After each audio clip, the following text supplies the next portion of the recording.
what's up, Instagram? How's it going? This is David Benedict here, and I'm coming at you live from the Toon Fox Instagram page. Was so grateful to have the opportunity to get to do one of these little t-shirt takeover live videos. And I'm coming to you from Northern Ireland. That's where I'm kind of spending this downtime between gigs here with all the stuff that's going on in the world right now, and really thankful to get to be here. I've been here for about 5 weeks because my wife is actually from Northern Ireland. We got married almost a year ago, coming up in May, and it's great getting to spend some time here together while we're waiting for her green card to come through, and we're staying with her family in this beautiful place in County Armagh. I don't know if any of you guys have ever been over here before in Northern Ireland, but I'm kind of in between Dublin and Belfast right now, if you can imagine it. And I thought it'd be kind of a fun excuse to get to try my hand at a few Irish tunes, just being over here. And I used to actually play in an Irish band growing up. That was my first experience playing music with other people, and my first experience playing the mandolin in a fiddle tune setting, and it's something I still dabble in a little bit, even though I mostly play bluegrass now with the band Mile 12 from the Boston area. So it's really fun to try to whip these chops out again. And I thought I'd just play a little bit for you here to start off. If you guys have any questions as well, feel free to let me know. And before I do that, I just wanted to say that I think Toon Fox is accepting tips for this. You can send your tips to the link in the Toon Fox Instagram page bio. It's paypal.me/ToonFox, and all the tips will go to me, thankfully. I'm so thankful for any generosity, and I think Toon Fox is going to be matching what people give up to $40, so would really appreciate the support. In this time when all these gigs are being canceled, it's kind of crazy, but I'm really thankful to have internet opportunities like this. And also to give back, you can have a promo code that you can have 20% off of a Toon Fox subscription, which is an amazing app. I've actually been using a little bit to learn some 5-string banjo for the first time. It's a great resource. And the promo code is my last name, Benedict 20, the number 20 at the end, so you can check that out as well. But enough business. Let's play some music here. So here are a couple jigs that I learned from one of my favorite tenor banjo players. His name is Damien O'Kane, and he plays with Kate Rusby and did a record with Ron Block not too long ago, which is really great. He's actually from Northern Ireland as well, and he wrote these 2 jigs that I'll try for you. These are called Frolics, I believe. Or something like this.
something like that.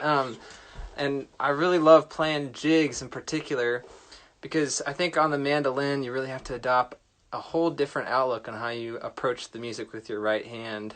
Do we have any mandolin jig players out there? Feel free to comment as well if you have any questions about what's going on here. But I thought I'd review some ideas about what we can do with our right hand to really get into this 6/8 time rhythm. And I got a question from someone here. Can you talk a little bit about how the picking pattern in Irish tune works? And you're one step ahead of me. I thought I'd cover that first here. I think about my right hand a lot differently than I normally do when I'm playing stuff with mile 12.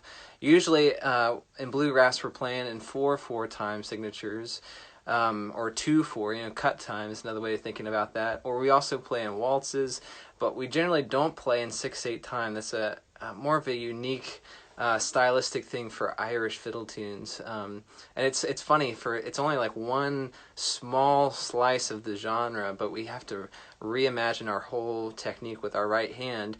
And if you think about it, there's 6 notes in your measure, 6/8 notes, 1, 2, 3, 4, 5, 6, but you're really feeling it in 2 groups of 3. Each kind of group of 3 represents a beat within the measure. So a way to think about it would be like 1, 2, 1, 2.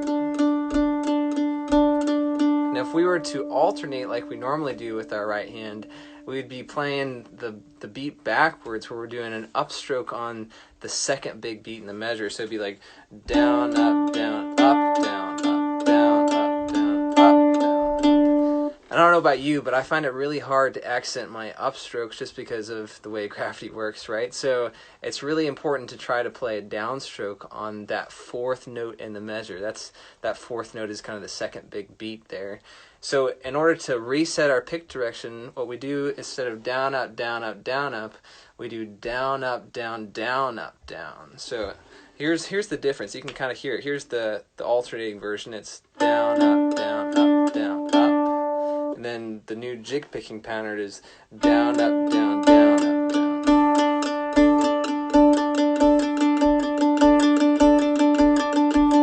You can really hear where that beat's being accented whenever you do this new picking pattern.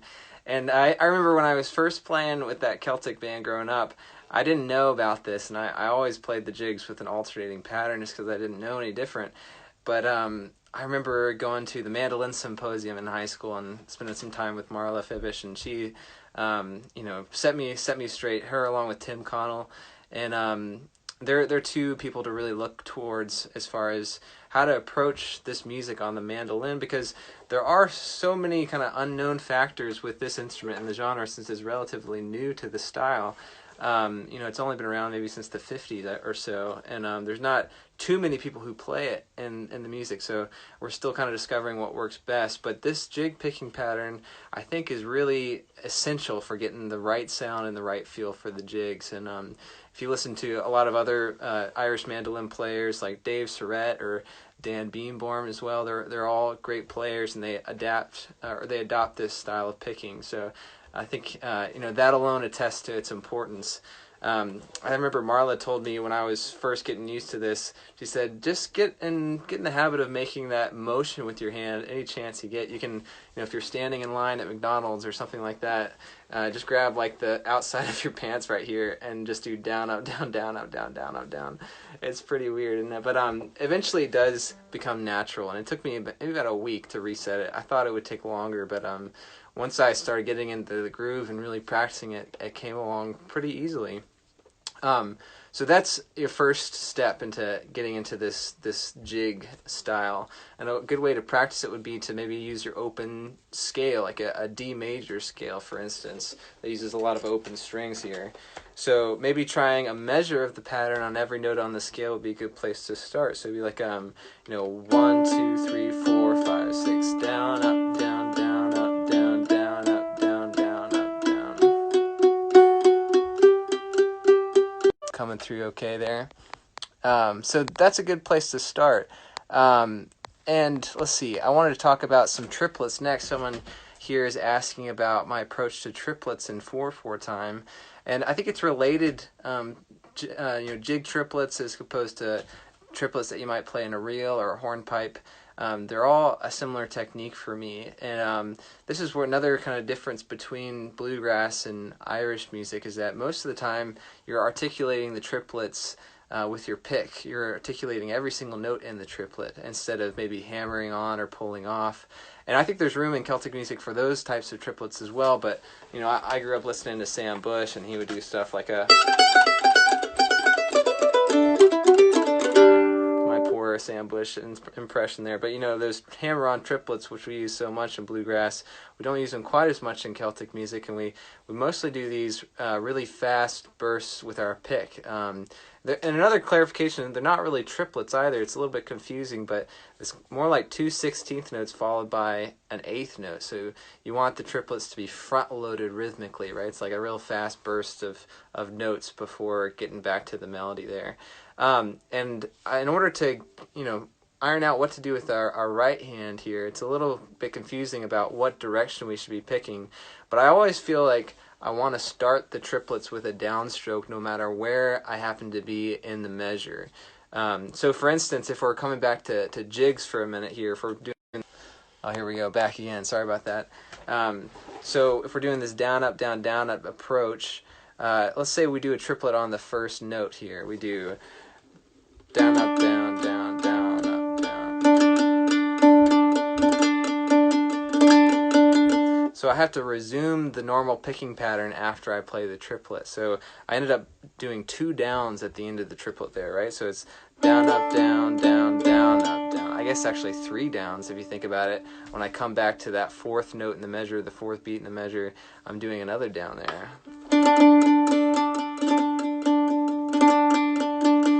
And you can place a triplet anywhere you want to in the measure as well. So sticking with jigs for a little bit, I'll come to reels in a second here. Thinking about how you could place a triplet on the first beat and the measure. So if you're playing over a scale, you could do something like this. It'd be like a triplet.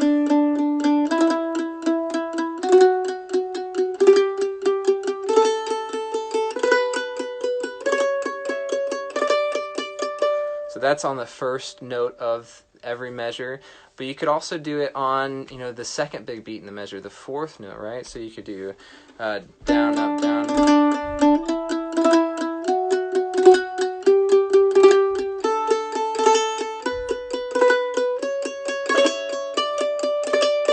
Sorry, I can't speak and play at the same time. I should know better than that. But you can see that those are some really great places to put some triplets, but you can also put them on the second note of the measure, but you'd have to restart the pattern all over again, right? So it'd be like down, down, up, down, down, up, down, down.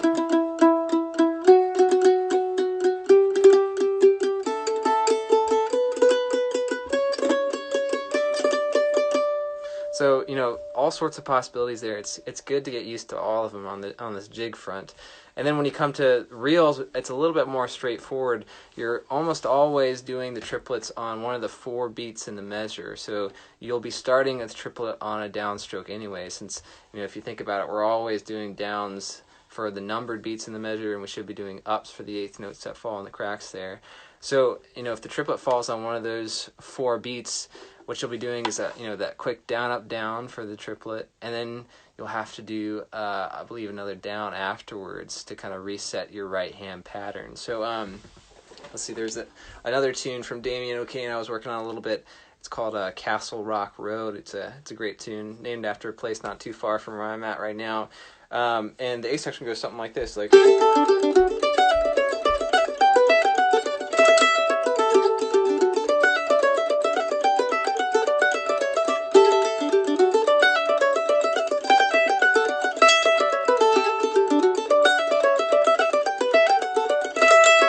So I'm doing down, up, down, down, and then I'm back on track as far as my right hand goes. So that's how I think about triplets. And as far as like how to create that really fast rhythmic sound, I don't try to change much about what I do with my right hand. Some people say that you have to like bend your thumb in to get a little bit less surface area of the pick to make it easier to go through the strings. I don't really do that too much, I don't think. I try just to keep my right hand the way it usually is whenever I'm playing other types of music, or even if I'm strumming chords, I try to keep it pretty consistent. So that's kind of a an introduction to playing some jigs.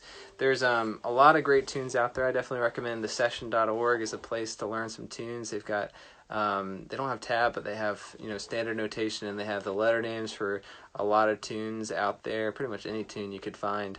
And some of my favorite artists, like I mentioned, Damien O'Kane is a great great player, and we have a lot of references to tenor banjos, kind of more than mandolins. So Damien O'Kane is a great person to reference, and then also Marla and Tim and Dan and Dave. All those mandolin players are great. I listen to a lot of fiddle players too, like Martin Hayes, Liz Carroll. John Doyle is one of my favorite guitar players in the style. So the more you can listen, sometimes the better as well. Well, I guess we're coming about up to the end of our time here. It's been really fun. I appreciate your time, and I hope you guys are all staying safe and doing well. And as well, just wanted to mention that TuneFox is matching any tips that you give to the teachers for these workshops. So if you want to donate, you can go to the link on the TuneFox bio. I think it's paypal.me/TuneFox. And TuneFox is going to match people's tips up to $40, which is really nice of them. And then also, if you're interested in TuneFox, it is a great app. I definitely recommend it. And you can sign up and get 20% off your first 3 months of your membership if you're interested. All you have to do is use a promo code. It's my last name, Benedict, in all caps, and then the number 20. So check that out as well. They've got some amazing resources for mandolin players. But like I mentioned, I've been using it for banjo a little bit too. They've got banjo, guitar, pretty much anything you'd want. So maybe in parting here, I'll play you another jig. This one is one I picked up a long time ago. It's one of the first ones I learned, and people seem to learn this one as they're getting started. It's a cool jig called Banish Misfortune. And hopefully, if I can get through it all right, you can see a few triplet ideas in there as well. So it goes something like this.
Have it.